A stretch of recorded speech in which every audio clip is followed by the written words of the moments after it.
지난 8장 다 끝났고 9장 할 차례입니다. 9장. 예. 9장도 8장과 마찬가지로 왕의 표적이에요. 예수 그리스도께서 기적들을 행하시는데 주로 병고침의 표적을 중심으로 다양한 기적들을 행하시는데 이 모든 것들은 이제 천국의 왕, 메시아 왕, 구약에 예언된 그 메시아 왕국의 왕으로서의 모습을 보입니다. 그런데요, 9장은 8장보다 한 단계 좀 그 의미가 깊게 들어가요. 치유하시는 모든 장면은 동일하신데 다양한 치유가 설명되는데 9장에서는 이제 뭐랄까요, 영적 내용들이 좀 더 들어갑니다. 죄 용서라든지 하나님의 아들에 대한 그 독특한 모습이라든지 8장도 나왔지만 조금 더 들어갑니다. 하나씩 살펴보도록 하죠. 첫 번째 사건은 중풍병자입니다. 그리고 주께서 배를 타고 건너가 자기 성읍에 도착하시니라. 자기 성읍이라는 얘기는요, 지금 우리가 8장 끝에서 보게 되면 배를 타고 풍랑이는 바다를 지나서 건너편 건너가서 마귀 들린 사람한테 가서 마귀를 쫓아내면서 돼지들에게 마귀를 쫓아냈잖아요. 돼지들이 급하게 물에 내려가 죽었잖아요. 갈릴리 건너편 사건입니다. 다시 배를 타고 건너가시는 거예요. 그러니까 예수님은 배 타고 왔다 갔다 하시면서 사역하셨죠. 이번에 가신 지역은 자기 성읍이라고 말한 거 보니 이제 카퍼나움을 말합니다. 보통 예수님의 고향은 나사렛이라고 말하지만 이제 카퍼나움도 예수님의 고향처럼 보통 쓰여져요. 그래서 갈릴리 바다 근처에 있는 그 예수님의 마을 하게 되면 이제 이 카퍼나움 쪽으로 보통 얘기를 합니다. 하여튼 이제 가셨어요. 2절. 그런데 보라, 사람들이 침상에 누운 한 중풍병자를 주께 데려오니 예수께서 그들의 믿음을 보시고 그 중풍병자에게 말씀하시기를 아들아 기운을 내라, 내 죄들이 용서받았느니라고 하시더라. 그런데 보라, 서기관들 중 몇 사람이 속으로 말하기를 이 사람이 하나님을 모독하는도다 라고 하니 예수께서 그들의 생각을 아시고 말씀하시기를 어찌하여 너희가 너희 마음에 악한 생각을 하느냐, 내 죄들이 용서받았느니라 고 말하는 것과 일어나서 걸어가라 고 말하는 것 중 어느 것이 더 쉽겠느냐. 그러나 인자가 땅 위에서 죄들을 용서하는 권세를 가진 것을 너희로 알게 하렴이라 하시고 그 후 그 중풍병자에게 말씀하시기를 일어나 내 침상을 베고 내 집으로 가라고 하시니 그가 일어나서 자기 집으로 가더라.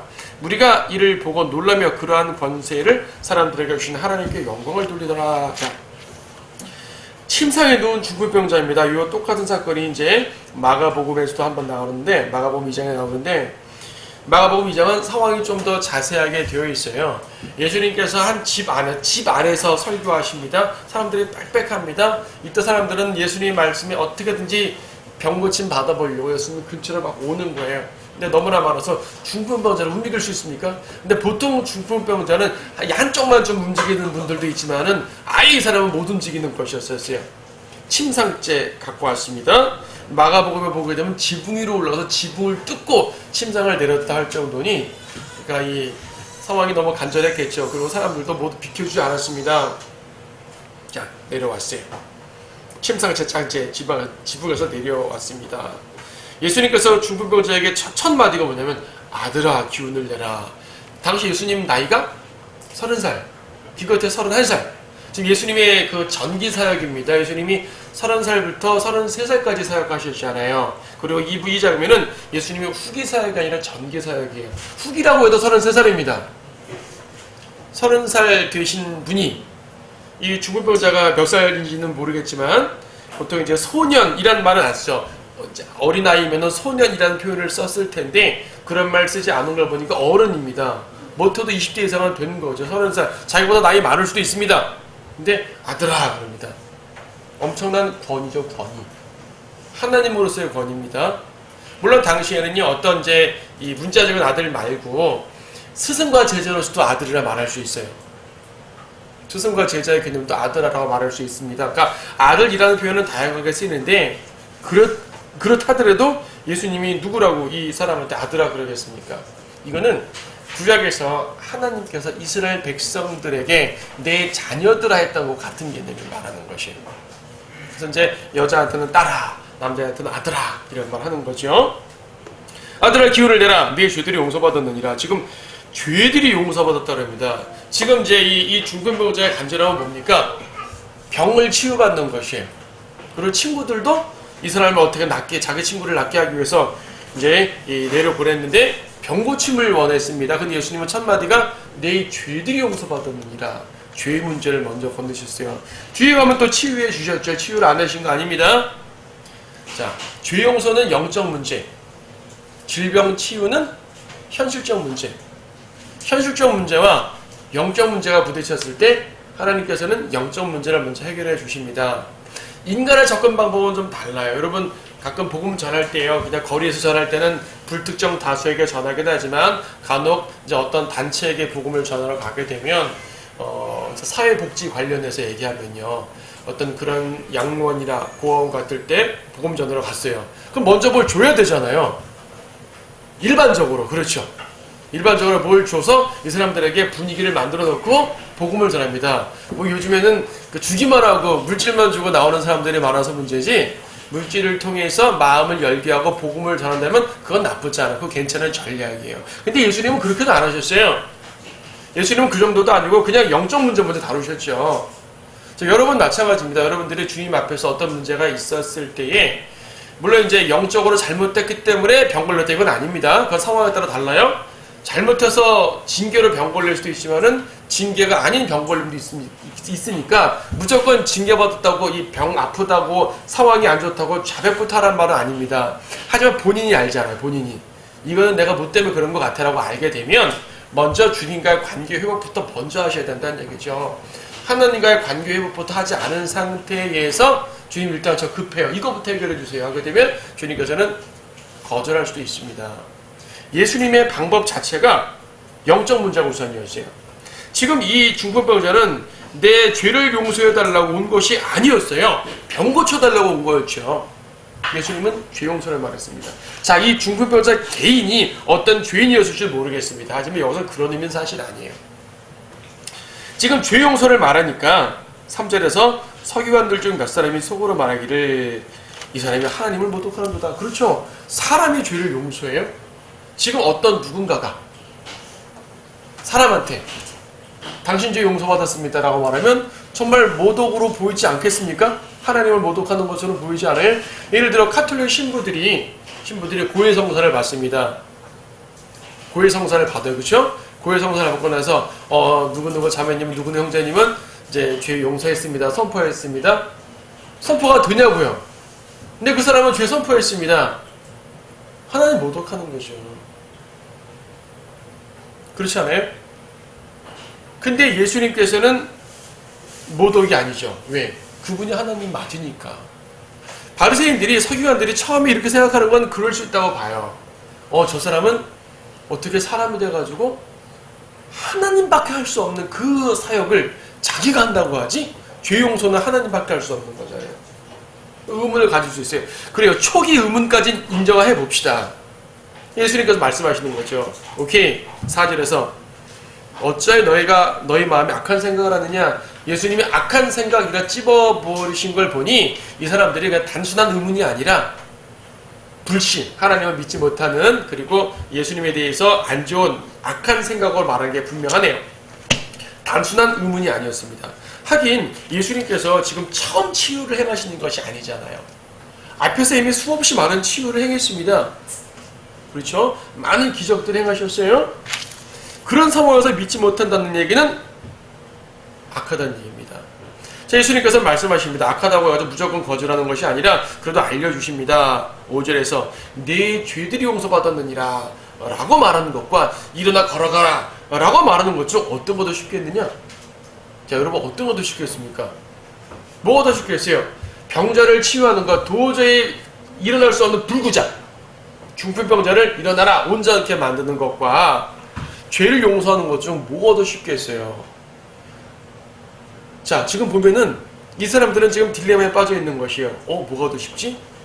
사실 둘 다 못해요, 자기들은. 그런데요, 오늘날 수많은 종교 지도자라는 사람들 보세요.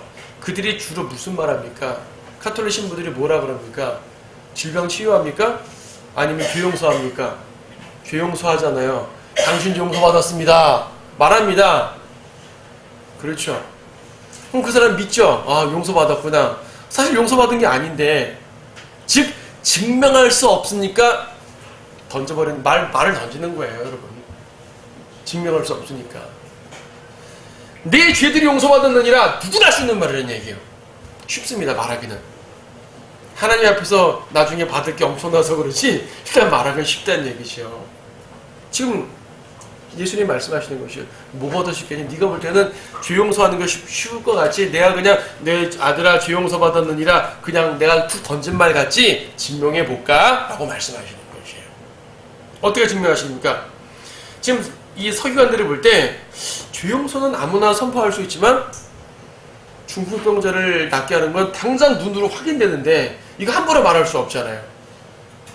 할 수 없죠. 그리고 서기관들을 볼 때요. 죄 용서도 하나님만이 할 수 있는 것이고 중풍병 치유도 하나님만이 할 수 있는 거예요. 둘 다 하나님만이 할 수 있는 거예요. 그렇죠? 근데 중풍병 치유는 눈으로 증명할 수 있는 것이고 죄 용서는 증명할 수가 없어요. 근데 지금 문제 제기가 어떤 것에 문제 제기가 들어왔습니까? 치유예요? 용서예요? 용서 부분에 문제 제기가 들어왔죠? 예수님께서는 증명을 하시는 것이에요. 오케이. 침상을 들고 걸어 일어나라. 했더니 이 사람이 이분이요 그냥 쩔뚝거리는 중풍병자가 아니라니까요. 침상으로 왔기 때문에 온몸을 못 움직이는 중풍병자입니다. 아주 심각하게 푹 맞은 분이에요. 이분은 일어나서 자기 침상을 둘둘 말아서 들어올 때는 지붕으로 이제 뜯고 들어왔는데 나갈 때는 문으로 걸어 나간 거죠. 자, 사람들은 알아야 됩니다. 아, 질병 치유도 하나님만이 하시는 거고 죄 용서도 하나님만이 하시는 건데 죄 용서는 증명될 수가 없고 치유는 증명될 수 있어요.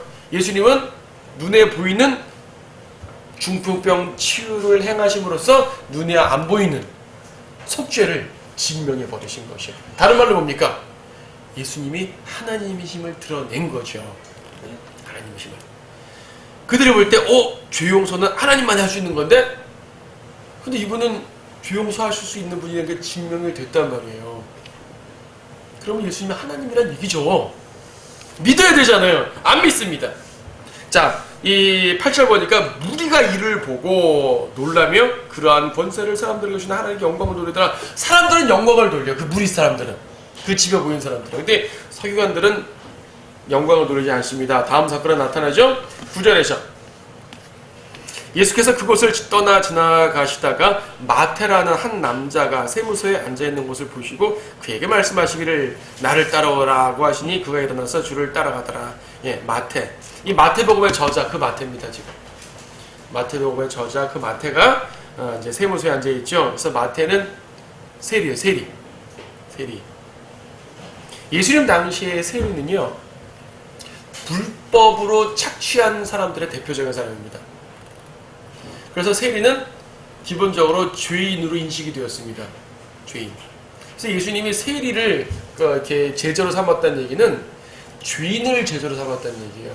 특히 이 당시의 세리들은 이 세금 걷어서 로마한테 갖다 주는 사람들이란 말입니다. 쉽게 말하면은 우리나라 일제시대 때 일본 관리들이에요.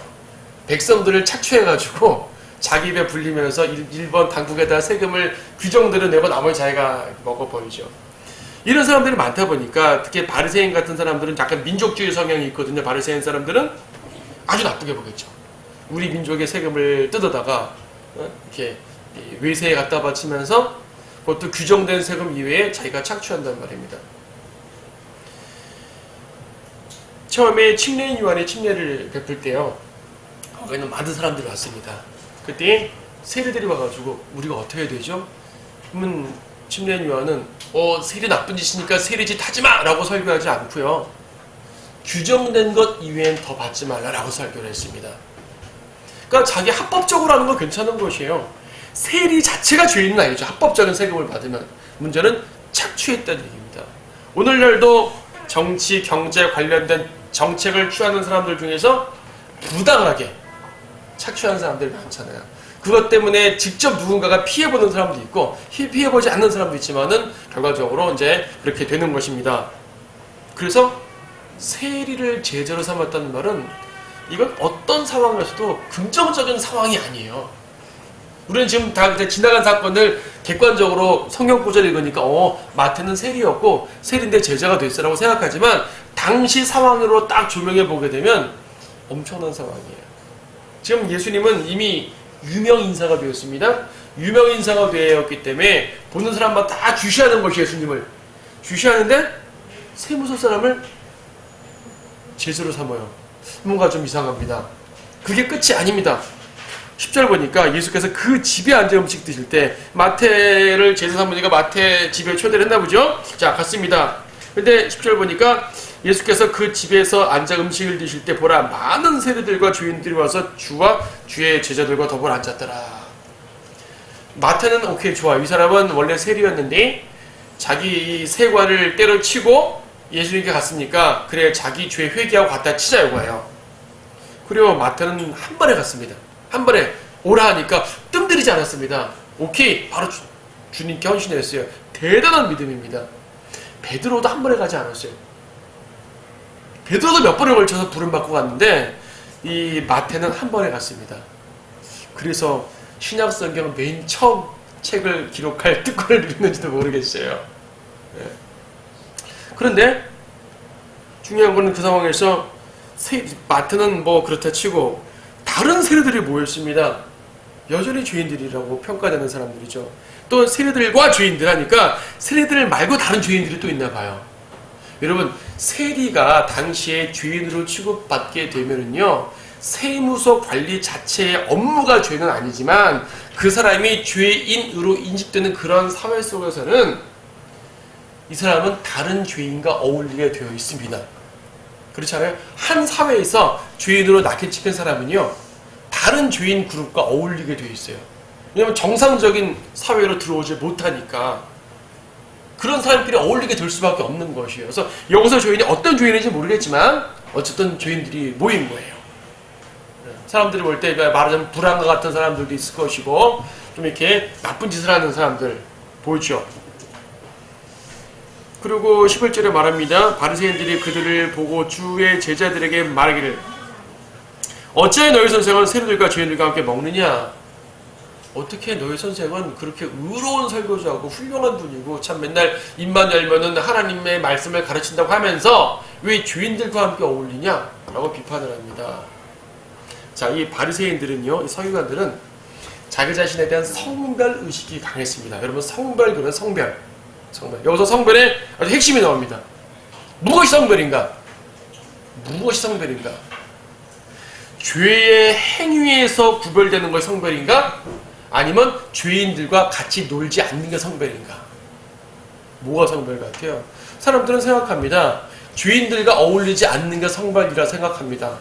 1차적으로 물론 부를 수 있어요. 여러분들이 세상 친구들과 어울리게 되면 죄를 지을 수 있는 환경이 더 커지기 때문에 당연히 죄인들과 구별되는 건 좋은 일입니다. 하지만 여러분들이 죄인들과 완전히 구별돼서 살 수 있습니까?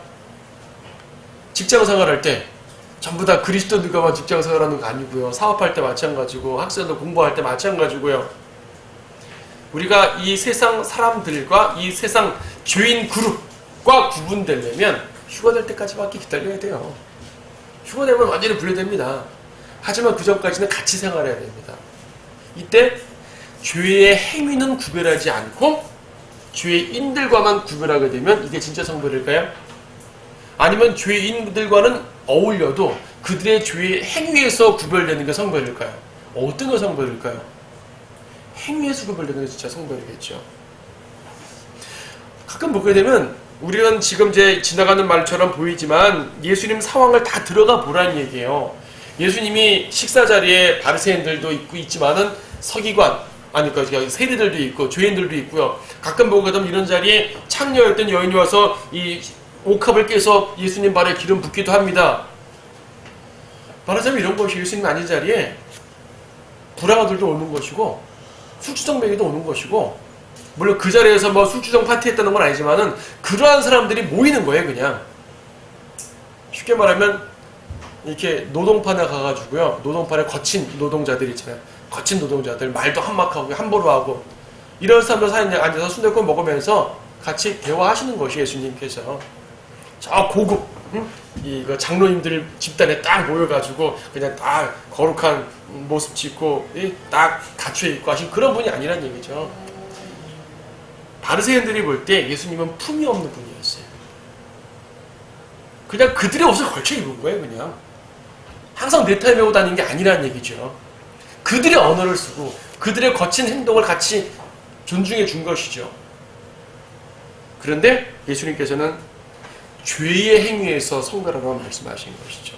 그리고 예수님께서 아무리 그렇게 행동하셔도 백성들이 볼 때는 앞에서 뭘 했어요? 권위도 같다고 느꼈잖아요. 예수님 말씀 하나하나에서 하나님의 말씀이 나오기 때문에 권위 있는 것이죠. 옷차림이나 행동이 아니라 그분의 말씀을 통해서 성별이 되는 것입니다. 사실 이때 볼 때요, 지금 바리새인들은 왜 예수님은 죄인들과 함께 있습니까? 자기는 죄인 아니에요? 예수님이 볼 때, 하나님의 아들의 눈으로 볼 때 그 자리에 죄인 아닌 사람은 아무도 없었습니다. 바리새인들이, 서기관들이 왜 당신은 저 죄인들과 함께 있습니까? 그럼 너랑 같이 있어도 돼? 저랑 같이 있어도 되죠. 너도 죄인인걸? 저도 죄인입니까? 그래요. 죄인이란 얘기예요. 그럼 예수님이 원하시는 건 뭐냐면 어차피 모두가 죄인인데요, 자기를 죄인이라고 인정하는 사람들은 예수님의 친구가 될 수 있어요. 그래? 너 죄인인 거 인정해? 주님 저 죄인인 인정합니다. 제가 뭐 잘났다고? 맞습니다. 전 죄인이에요. 오케이. 나랑 같이 있자. 나랑 같이 밥 먹자. 불황하라도 같이 밥 먹는 것이에요. 근데 난 죄인 아닙니다. 내가 저들과 어디 갔습니까? 난 딱 구별되고. 그래? 난 너랑 같이 밥 안 먹겠어? 이거죠. 예수님의 초대, 누구를 초대합니까? 오히려 세리들과 죄인들이 예수님의 식탁에 앉을 수 있는 사람들입니다. 바리새인들은 그렇지 않은 사람들입니다. 옆에 앉아있다 하더라도 비판하죠. 그래서 예수님 말씀하시죠. 12절에서 건강한 사람들에게는 의사가 필요 없지만 병든 사람에게는 필요하니라. 그렇죠. 근데 지금 예수님 볼 때는 이 세리들과 죄인들도 병든 자예요. 여기 원점에서. 서기관들도 병든 자예요. 그런데 이 죄인들은 자기가 죄인인 걸 알아요. 서기관들은 자기가 죄인인 걸 몰라요. 지금 인정을 안 하죠. 그러니까 서기관들도 자기도 죄인인 거를 인정하게 되면 오케이, 너도 의사가 필요한 사람이구나. 내가 바로 의사야. 내가 너의 질병을 치유해 주겠어. 내가 너의 영적 질병을 치유해 주겠어. 용서해 주겠어. 라고 하실 텐데 그들은 난 병이 없어요. 거절하는 거죠. 뒤에 똑같은 말씀도 나오죠. 13절에서 나는 자비를 원하고 희생자를 원치 않느냐 하느니라. 여러분, 자비가 뭡니까? 자비. 사람이 하나님을 사랑하는 걸 자비라 그래요? 하나님의 사람을 받아들이는 걸 자비라 그래요? 하나님의 사람을 받아들이는 걸 자비라 그러죠. 우리가 주님을 사랑한다고 말할 수 있고요. 우리가 주님을 존경한다고 말할 수도 있고, 우리가 주님을 공경한다고 말할 수도 있고, 우리가 주님을 송축한다고 말할 수도 있습니다. 하지만 우리가 주님께 자비를 베푼다는 말은 하지 않아요. 그렇죠? 하지만 하나님은 죄인에게 자비를 베푼다 그래요.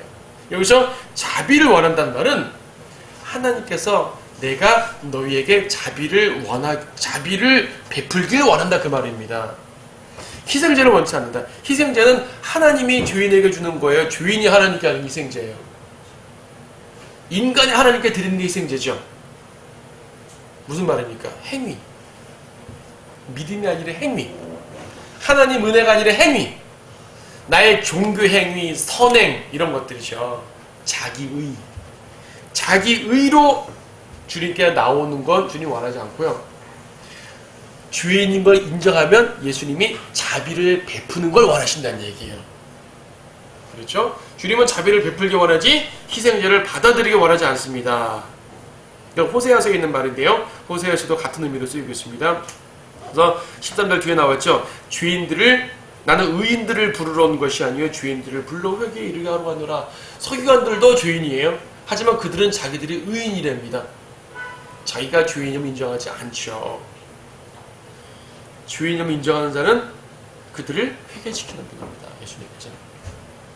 그래서 예수님은 영적인 질병을 치유하시는 것, 회개를 통해서 구원하시는 것, 죄 용서하시는 것, 이걸 말씀하시기 위해서 영적 의사행을 말씀하시는 것이에요. 그래서 치유 사역을 계속 하시는 것이에요.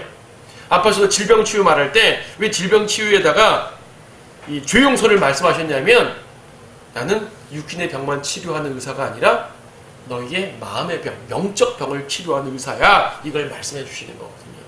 그래서 저는요, 그래서 거리설교할 때도 그렇습니다. 거리설교에서 쭉 복음을 전하고 여러분 중에서 자기 자신이 죄인이라는 걸 인정만 하면 바로 구원받을 수 있다고. 죄인인 거 인정만 하라고. 오 하나님 저는 죄인입니다 라고 고백만 하라고. 그럼 바로 지금 구원받을 수가 있다고. 그런데 그걸 안 하는 거죠. 그걸 안 해요. 개인 구력을 하더라도 자기가 죄인인 걸 인정하게 되면 그 사람은 대부분 구원을 받아요. 죄인인 걸 인정했는데 영접하지 않는 경우는 가끔 있지만 보통 내가 죄인인 걸 확실하게 깨닫게 되면 영접을 해요. 많은 경우 그렇습니다. 내가 죄인입니다 깨닫는 순간 구세주가 필요한 걸 알기 때문이죠. 그 구세주가 예수님인 것만 알려주면 돼요. 굳이 영접기도 안 해도 돼요. 이것만 알고 오 주님 하면 되는 것이요. 영접을 하면 그것이 영접이죠. 영접 기도문이 영접이 아니니까. 제일 중요한 게 뭐예요? 죄인인 거 인정하는가. 그래서 저는 구령을 하다가도 이제 앞에서 쭉 예수님 설명하잖아요. 설명드린 다음에 마지막으로 하는 게 뭐냐면, 자, 제가 제 설명 다 이해하셨죠? 이해 때. 그럼 제가 한 가지 묻겠습니다. 선생님은 죄인이십니까? 죄인인 걸 인정할 수 있습니까? 여기서 이제 드디어 이제 이 사람이 이 결단을 내리는 시간인 거죠. 인정합니다. 그럼 이제 구령이 들어가는 거. 인정하지 않습니다. 혹은 다 죄인이죠. 죄인이라는 사람은 있어요. 그 죄인을 일반화시키는 경우. 일반화시키면은 자기 죄인 아니란 말이에요. 어차피 모든 사람이 죄인인데 뭐 내가 특별하게 죄인이란 말입니까? 이건 자기 죄인 인정하지 않는다는 말이거든요. 내가 죄인입니다. 그럼 그 사람은 구원받는 것이에요. 왜? 어차피 그런 사람을 치료하기 위해서 오셨기 때문에. 그걸 인정하지 않으면 아무리 선한 사람도 구원 못 받습니다. 용서받지 못합니다. 예수님은 의인이 아니라 죄인을 부르셨기 때문에. 왜 예수님께서 세리와 죄인들과 창녀들과 술주정뱅이들과 만나셨겠어요? 왜 그분들하고 주로 대화를 하셨겠어요? 그분들은 자기가 죄인인 걸 알기 때문에 그들에게 복음을 전하고 산 것입니다. 죄인들과 어울려 놀기 위해 간 게 아니라는 얘기죠. 죄인들과 왜 어울려 놀기 위해서 왔겠어요? 그들을 회개시키기 위해서. 회개시키려면 그들에게 가야 될 거 아니겠어요? 세상 죄인들에게 가십시오, 여러분. 죄인들을 만나십시오. 죄인들과 함께 밥 먹으십시오. 근데 목적이 뭐예요? 그들과 어울리기 위해서? 아니요. 구원하기 위해서. 물론 만날 때마다 구령할 수는 없으니까 다양하게 이제 우리 접근하겠지만 목적이 그거란 얘기죠. 목적이. 예수님은 그렇게 하셨습니다. 그래서 예수님께서는 이제 이 자비를 베푸시는 분이라는 사실을 꼭 기억하셔야 됩니다. 자비를 받는 유일한 일은 자기가 죄인임을, 병자임을 인정하는 것. 딴 거 필요 없어요. 그것만 하면 됩니다. 그 다음에 14절이죠. 예. 그때 요한의 제자들이 주께 와서 말씀드리기를, 우리와 바리새인들은 금식을 자주 하는데 어찌하여 당신의 제자들은 금식하지 아니하나이까? 라고 하니 예수께서 그들에게 말씀하시기를, 신혼방의 아이들이 신랑과 함께 있는 동안 슬퍼할 수 있겠느냐? 그러나 신랑을 그들에게서 빼앗길 날들이 오리니 그때에는 그들도 금식하리라. 새 천조각을 낡은 옷에 대고 깁는 사람은 아무도 없나니 이는 기우려고 된 천조각이 그 옷을 당기어 더 흉하게 찢어지기 때문이라. 또 새 포도주를 낡은 가죽 부대에 붓는 사람은 아무도 없나니 그렇게 하면 가죽 부대가 터져서 포도주도 쏟아지고 부대도 망가지게 되나 새 포도주를 새 가죽 부대에 부으면 둘 다 보존되느니라. 자, 요한의 제자들이 왔습니다. 요한이 이제 감옥에 갇히게 됐습니다. 지금 감옥 갇힌 상황입니다. 하지만 아직 죽지 않았습니다. 침례 요한. 그래서 이제 요한의 제자들이 예수님을 주시하죠. 바리새인 같은 사람들은 예수님을 책잡으려고 주시하는 건데, 침례 요한의 제자들은 저분이 정말 메시아인가 하고 보는 것이에요. 침례 요한도 예수님을 향해서 메시아라고 선포를 했는데, 그럼 빨리 왕국을 갖고 오셔야 될 텐데 아직 왕국을 갖고 오시지 않는단 말입니다. 그래서 계속 궁금한 거죠. 저분이 맞나? 저분이 맞나? 요한의 제자들이 옵니다. 우리와 바리새인들은 금식을 자주 하는데 어찌하여 당신의 제자들은 금식하지 않습니까? 지금 이 침례 요한의 제자들도 비록 성결한 사람이고 또 의의 전파자이긴 하지만 아직도 구약적 행위에 익숙한 사람들이에요. 그러다 보니까 바리새인들이 잘못을 했지만 그것도 하나님 앞에 의식적으로 놀보를 행하지 않습니까? 우린 그거 따라야 되는 거 아닌가요? 금식. 사실 구약에서는 금식에 대해서 명령한 적이 없습니다. 금식은 꼭 해야 되는 것이 아니에요. 다만 간절함을 가지고 금식을 이왕 하려면 제대로 하라라는 말이 있죠. 간절함을 갖고 금식하는데 세상의 오락을 즐기며 금식한다든지, 그쵸? 하나님의 규례를 어기며 금식하면 안 될 거 아니겠어요? 그래서 금식을 제대로 하란 말인데, 이것이 아예 관례가 돼가지고 일주일에 몇 번씩 딱 금식을 하는 거예요. 이렇게 함으로써 나는 하나님께 나의 가난한 마음을 보입니다 라는 거죠. 그럴 필요 없다 그럽니다. 이때 예수님께서 뭐라고 말씀하시냐면은 금식해야 될 때가 있지. 언제 금식할까? 간절할 때, 힘들 때, 고통스러울 때, 너무나 간절해가지고 내가 금식하면서 기도하지 않으면 들을 수 있지 않을 것 같을 때, 여러분 그럴 때 금식해야 됩니다. 언제 금식해야 될지 여러분 규정 들을 수 없어요. 여러분 개인적으로 정말 간절해가지고 할 때는 금식하세요. 그건 주님 앞에 나의 간절함을 평상시보다 더 드리는 겁니다. 어쨌든 금식은 기분 좋을 때 합니까? 고통스러울 때 합니까? 고통스러울 때 하는 것이요. 기분 좋을 때 금식하는 건 다이어트죠. 그건 금식 아닙니다. 그런데 여기서 말씀하시는 게 뭐냐면 예수님께서 15절 신혼방의 아이들이 신랑과 함께 있는 동안 슬퍼할 수 있겠느냐. 여기서 신혼방의 아이들은요, 자, 신랑 신부가 결혼하게 되면 같이 축제하잖아요. 그렇죠. 그래서 아이들이라고 해가지고 무슨 애기들 말하는 게 아니라 거기에 축제하는 사람들을 말합니다. 친구들이기도 하고 이런 사람 모여있는 것이에요. 막 기뻐합니다. 신랑과 신부가 정상적으로 다 잔치를 하고 있는데 왜 금식하겠어요? 결혼식장 가가지고 금식하면은 안 되죠.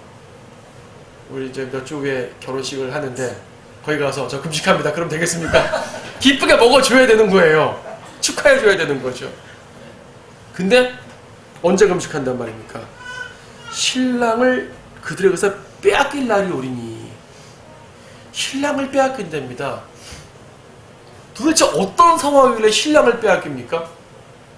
그때 뭔가 좋은 상황은 아니죠, 그렇죠? 신랑을 빼앗긴대요.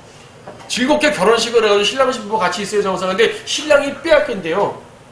죽은 걸 수도 있고 사로잡혀온 걸 수도 있고 어쨌든 신랑을 빼앗깁니다. 그럼 엄청 슬픈 사건입니다. 이 축제가 저주가 돼버리는 거죠. 그때는 슬퍼서 금식하라는 얘기입니다. 그럼 그때가 언제일까요? 여기서 말하는 비유가 무엇을 말하는 걸까요? 여기서 신랑은 항상 예수님을 말하는 거죠. 신랑을 뺏긴다는 얘기가 예수님을 뺏긴다는 말입니다. 여기서 이제 신혼방의 아이들이라는 얘기는 교회를 말하는 게 아니에요, 여러분. 교회는 신부죠. 교회는 신부지 신혼방의 아이들이 아닙니다, 여러분. 그래서 이제 교회에게서 신랑을 뺏긴다라는 말은 아니고요. 이스라엘. 신혼방의 아들은 이스라엘 말합니다. 거기 있는 이제 하객이나 이런 사람들 말하는 친구들 이런 사람들 말하는 거기 때문에 이스라엘을 말해요. 이스라엘에게 예수님은 신랑은 아닙니다. 왕이죠. 주인이죠. 신랑의 신부는 이스라엘이 아니라 교회이기 때문에 아직은 교회는 지금 언급된 것이 아니에요. 지금 언급은 안 됐지만은 지금 이제 신혼방의 아이들이 자기들의 왕이 결혼을 하는 거예요. 축하한 거죠. 아, 우리의 왕이 결혼했네. 기쁘다. 근데 신랑을 뺏깁니다. 자, 뺏긴다는 말은 두 가지 의미가 있는데요. 첫째, 예수님은 원래 유대인의 왕이에요. 유대인의 왕이라는 얘기죠. 유대인의 주인이에요. 근데 뺏겼어요. 누구한테? 교회한테 뺏겼어요. 지금 교회 시대잖아요. 지금 예수님은 유대인의 왕이 현재는 아니죠. 우리의 왕이지 않습니까? 뺏겼어요. 근데 그것보다는 사실 예수님의 죽음, 십자가 죽음. 예수님의 죽음이 유대인들이 왜 금식할 일일까요? 그들은 예수님이 죽기를 바랐지 않습니까? 예수님이 죽으시면서 그들에게는 드디어 고난이 시작되죠.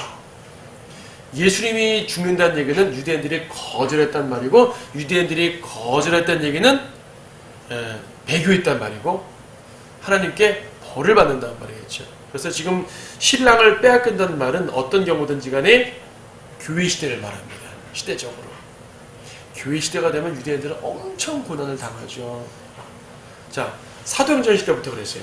사도행전 시대부터 물론 처음에는 유대인들이 교회를 박해했지만 조금 지나면서 로마 시대에 들어가면서 이제 기독교가 세력을 잡으면서 유대인들을 박해하기 시작하죠. 오히려 거꾸로. 그리고 중세 시대에도 유대인들을 박해받았고요. 쫓겨다녔고요. 재산 뺏겼고요. 몰수당했고요. 죽임당했고요. 2차 대전 히틀러 때까지 유대인들은 엄청난 고난을 당했잖아요. 대환란 때까지 유대인들은 고통당할 겁니다. 이 모든 것들이 신랑을 빼앗긴 상황입니다. 금식해야죠. 고통스러워요. 자기들의 죄 때문에 이런 일이 벌어졌으니까 아파해야죠.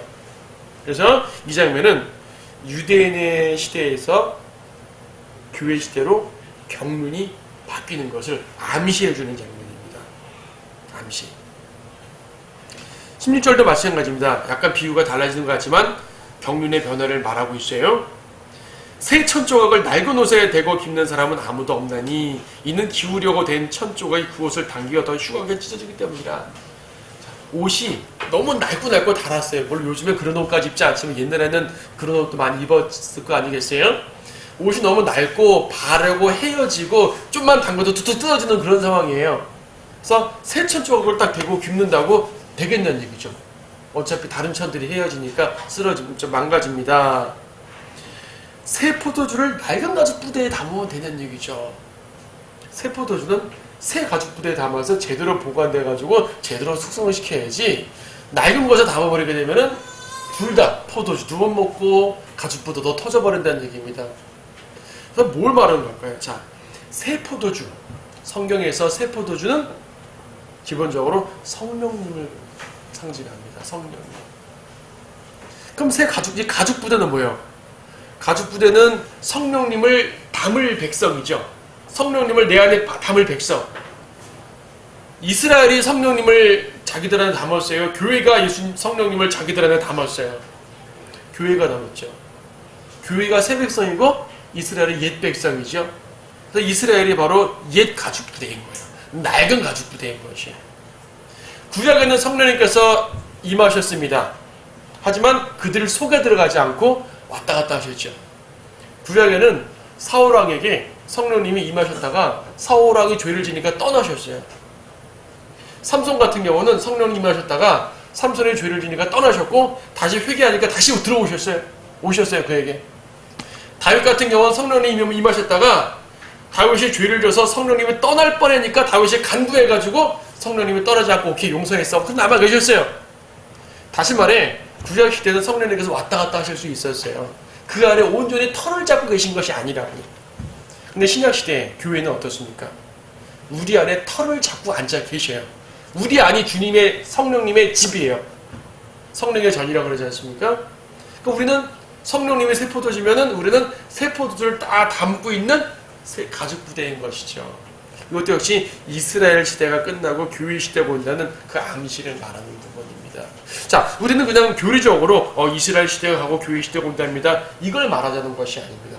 구약 시대 다음에 신약 시대고 그 다음에 환란 시대, 왕국 시대 이런 경륜을 객관적으로 말하는 것이 아닙니다. 지금 흐름을 보세요. 지금 첫 번째 사건에서는 중풍병자를 치유하시는데 핵심이 죄용서였어요. 죄용서. 나는 너의 중풍병을 치유하지만 사실은 너의 영을 치유하는 사람이야. 의사야. 라고 자신을 제시하셨어요. 두 번째 사건에서는 정말 죄인들을 감싸시는 그분의 모습을 드러내셨어요. 근데 세 번째 사건은 뭡니까? 결과적으로 너희들은 거절할 거지 그 말입니다. 거절하는 것이에요. 거절. 바리새인과 이제 두 번째 사건에서 서기관들이 그랬지 않습니까? 그런 모습이 세 번째 사건에서 이제 주님은 암시해 주시고 예언을 해 주시는 것이죠.